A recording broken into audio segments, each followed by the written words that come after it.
Hello students of class 10th math बच्चे, जैसे कि आपका चैप्टर नंबर 6 कॉन्टीन्यूटी में है, जिसमें बेटा मैंने आपको प्रीवियस वीडियो में बीपीटी थ्योरम के बारे में समझा दिया था। आज बेटा हम कन्वर्स ऑफ बीपीटी के बारे में समझेंगे। इसमें क्या है बेटा, इन अ ट्राइंगल, एक ट्राइंगल में इफ़ अ लाइन, एक लाइन सेगमेंट है इंटरसेक्टिंग टू साइड्स, वो ना दो साइड्स को इंटरसेक्ट कर रहा है। जैसे ये एक ट्रायंगल है, ठीक है। इस ट्रायंगल में क्या है, कोई एक लाइन सेगमेंट है, ये मान लो एक लाइन सेगमेंट है, ठीक है ना। ये क्या कर रहा है, इस लाइन को ए बी को इस पॉइंट ई के ऊपर और इस पॉइंट ए सी को पॉइंट एफ के ऊपर क्या कर रहा है, इंटरसेक्ट कर रहा है, ठीक है। मुझे करना क्या है, देखो, in a triangle if a line segment intersecting two sides and divide them in the same ratio, और इसको सेम रेशियो में क्या कर रहा है, डिवाइड कर रहा है। यानी कि गिवन में मुझे क्या है, गिवन में मुझे इन अ ट्राइंगल, एक ट्राइंगल गिवन है ए बी सी, और इसमें एक लाइन सेगमेंट है एंड अ लाइन सेगमेंट, और क्या है, एक लाइन सेगमेंट जो क्या कर रहा है, इंटरसेक्ट कर रहा है। किसको इंटरसेक्ट कर रहा है, ए बी को एंड ए सी को। किसके ऊपर इंटरसेक्ट कर रहा है, एट ई एंड एफ, ठीक है। ई एंड एफ के ऊपर क्या कर रहा है, इंटरसेक्ट कर रहा है, ठीक है। और ये भी दिया हुआ है कि ये इस लाइन को सेम रेशो में A E upon E B की रेशो किसके इक्वल आती है, इसके, यानी कि A F upon F C के इक्वल आती है, ठीक है ना। A E upon E B किसके इक्वल आती है, A F upon F C के इक्वल आती है, ठीक है। इसकी रेशो के इक्वल आती है, ठीक है। ये गिवन है। अब देखो आगे, टू प्रूव, मुझे प्रूफ क्या करना है, ठीक है। मुझे प्रूफ क्या करना है, मुझे प्रूफ करना है कि ये लाइन जो सेगमेंट है ई एफ जो है, ये पैरेलल होगा किसके, बी सी के। अब देखो ये ना बीपीटी का उल्टा थ्योरम है। बीपीटी में हमें ये पैरेलल दिया हुआ था और हमने ये रेशो को इस रेशो के इक्वल प्रूफ करना था, इस लाइन के रेशो को इस लाइन के रेशो के इक्वल प्रूफ करना था। लेकिन इसमें क्या है, उल्टा है। क्या है कि हमें ये रेशो इक्वल दी हुई है और इस लाइन को इस लाइन के पैरेलल प्रूफ करके हमें बताना है, ठीक है। अब देखो हमें कंस्ट्रक्शन क्या करनी है, ठीक है ना। अब हमने कंस्ट्रक्शन क्या करनी है, वो देखो कंस्ट्रक्शन में मैंने क्या करा, मैंने ना एक लाइन खींच ली ई एफ, इसका नाम मैंने रख दिया एफ डैश, ठीक है। मैंने खींची, यानी कि लेट ड्रॉ अनदर लाइन, एक लाइन खींचो फ्रॉम ई से, ठीक है, ई से, यानी कि ई एफ डैश, ठीक है। ई एफ डैश नाम की मैंने एक लाइन खींच ली, जो मैंने ई से खींची है, एफ डैश नाम की एक लाइन खींच ली, और मैं लेट क्या कर रही हूँ। अब देखो प्रूफ में मैं क्या करने वाली हूँ, प्रूफ में मैं लेट करने वाली हूँ क्या, कि ये जो लाइन ई एफ डैश है वो पैरेलल है बी सी के। मतलब मैं ई एफ डैश को बी सी के पैरेलल मान के चल रही हूँ। बेशक मुझे दिख रहा है कि ये पैरेलल है नहीं, लेकिन मैं मान के क्या चल रही हूँ कि यही वो लाइन है जो बी सी के पैरेलल है। यानी कि ई एफ वो लाइन नहीं है जो बी सी के पैरेलल है, मैं ई एफ डैश को मान के चल रही हूँ कि वो बी सी के पैरेलल है, ठीक है। मैं किसको बी सी के पैरेलल मान के चल रही हूँ, ई एफ डैश को किसके पैरेलल मान के चल रही हूँ, बी सी के पैरेलल मान के चल रही हूँ, ठीक है।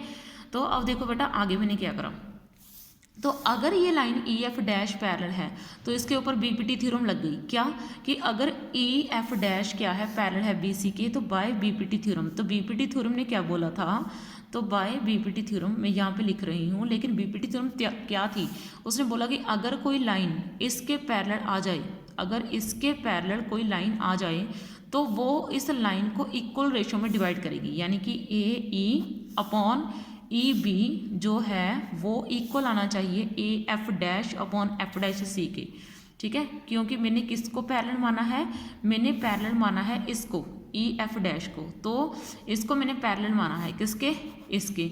इसका मतलब इतनी रेशो, इस लाइन की रेशो और इस लाइन की रेशो आपस में इक्वल आएंगी। बेशक मुझे दिख रहा है कि वो इक्वल है नहीं, लेकिन हमें तो मान के चलनी पड़ेगी ना कि ये इक्वल आ रही हैं, ठीक है ना, क्योंकि बीपीटी थ्योरम इसके ऊपर अप्लाई हो रही है ना। तो इसको मैं फर्स्ट का नाम दिए देती हूँ, इसको फर्स्ट का और इसको सेकंड का नाम दिए देती हूँ। अब देखो वट, मुझे तो ये भी दिया हुआ था कि A E upon E B is equal to A F upon F C के इक्वल है। तो इस हिसाब से अगर मैं तो इस पूरी लाइन को, इस पूरी लाइन की रेशो को इस पूरी लाइन के रेशो के इक्वल लेके चली हूँ। मैं क्या प्रूफ कर रही हूँ कि इस इतनी सी रेशो के इक्वल आ रही है, ठीक है ना। यानी कि इतना सा पार्ट और ये कंप्लीट पार्ट और इसका आधा, इतनी रेशो इक्वल आ रही है, जबकि मुझे दी तो आधी आधी रेशो इक्वल है। समझ में आई बात। तो ये तो कॉन्ट्राडिक्शन हो गई, तो ये तो गड़बड़ हो गई, ठीक है ना। तो फ्रॉम 1 एंड 2 मैंने क्या करा, ठीक है ना, 1 एंड 3 सॉरी, मैं इसको थोड़ा प्रॉपर किए देती हूँ। फ्रॉम 2 एंड 3, ठीक है ना। फ्रॉम 2 एंड 3 देखो मैंने क्या करा, इससे और इसके, अगर इसकी लेफ्ट हैंड साइड सेम है तो इसकी राइट हैंड साइड भी क्या आ जाएगी, सेम आ जाएगी। A F dash upon F dash C is equal to A F upon F C, ठीक है ना। तो अब मुझे क्या करना है, अब मैंने इसको ऐड कर देना है दोनों side, add 1 on both side, ठीक है ना। ऑन बोथ साइड मुझे क्या कर देना है, 1 ऐड कर देना है, ठीक है। मुझे बोथ साइड क्या कर देना है, 1 ऐड कर देना है, इसके भी और इसके भी। देखो कुछ इस तरीके से, ठीक है ना। A F dash upon F dash C plus 1, और इधर भी कर देना है A F upon F C plus 1, इधर भी ऐड कर देना है और इधर भी ऐड कर देना है, ठीक है। दोनों तरफ ऐड कर देना है, तो यानी कि A F dash plus F dash C upon F dash C, और इधर A F plus F C upon F C, ठीक है। अब देखो भाई, A F dash plus F dash C क्या बना, A F dash plus F dash C, ये तो पूरी की पूरी लाइन बन गई, यानी कि ए सी अपॉन एफ डैश सी, और इधर से भी देखो क्या बन गया, ए एफ इतना प्लस इतना एफ सी, ये क्या बन गया, ए सी पूरे का पूरा। तो ये भी क्या बन गया, ए सी अपॉन एफ सी, ए सी तो ए सी क्या हो गया मेरा, कैंसिल। तो 1 अपॉन एफ डैश सी और 1 अपॉन एफ सी, ये क्या आ गए, सेम। तो मैंने क्या करा, दोनों को क्रॉस मल्टीप्लाई, एफ सी और एफ डैश सी क्या आ गई, मेरे दोनों के दोनों सेम आ गई, ठीक है ना। एफ सी और एफ डैश सी मेरे क्या आ गए, दोनों के दोनों सेम आ गए।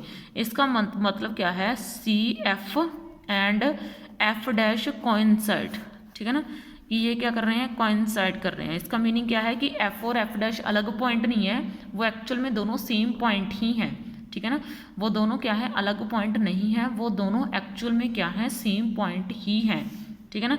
देयरफॉर इसका मीनिंग क्या हो गया, ई एफ जो लाइन है वो क्या आ गई, पैरेलल आ गई किसके, बी सी के, ठीक है ना। यानी कि अब एफ डैश और एफ क्योंकि कोइंसाइड हो गए, इसका मीनिंग वो दोनों एक ही पॉइंट है। यानी कि अगर मैं एफ डैश की जगह पर एफ डाल दूं तो यहाँ पे अगर मैं एफ डैश की जगह पर एफ डाल दूं तो ई एफ पैरेलल आ जाएगा किसके, बी सी के, ठीक है ना। तो ये आपकी थ्योरम थी, इसको कन्वर्स ऑफ बीपीटी बोला जाता है, वेरी इजी थ्योरम है, ठीक है ना। बस आपने एक इसको लिखने का तरीका लिखना है, पहले स्टेटमेंट, फिर गिवन, फिर टू प्रूफ, फिर कंस्ट्रक्शन, फिर मेन प्रूफ आना चाहिए आपका।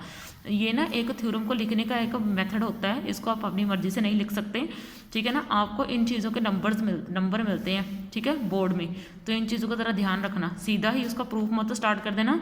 आपको क्या गिवन है, क्या आपने प्रूफ करना है, क्या आपने कंस्ट्रक्शन करी, ठीक है ना, और आपने प्रूफ कैसे करा, वो सारी चीज़ों के आपको नंबर मिलेंगे, और फिगर आपकी बनाई होनी चाहिए, ठीक है ना, इन छोटी छोटी चीज़ों के, वरना आपके मार्क्स कट हो जाते हैं, ठीक है। ओके बेटा, थैंक यू। तो इस वीडियो में मैंने आपकी थ्योरम डन कर दी है, नेक्स्ट वीडियो में हम आपकी एक्सरसाइज के क्वेश्चन उठा लेंगे। ओके बेटा, थैंक यू।